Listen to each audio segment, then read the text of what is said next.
we're going to take you on a little tour of Jungle Room.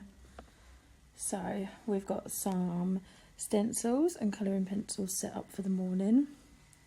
Breakfast bar will be open for the children where they can select from some cereals or some toast. The art area is accessible to the children, they can choose what they want to get out. There'll be Play-Doh available in the morning, freshly made.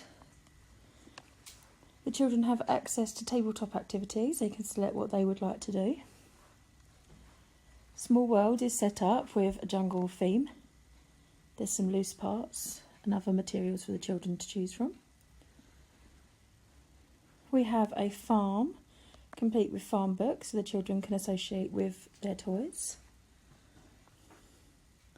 The role play set up currently as a bakery. The children can go and sell cakes to each other. There's also an area where they can look after the babies. We've got some music available for the children so they can create their own music this week. And we've also got the scuttlebugs out for some physical activity. So that's a little tour of Jungle Room.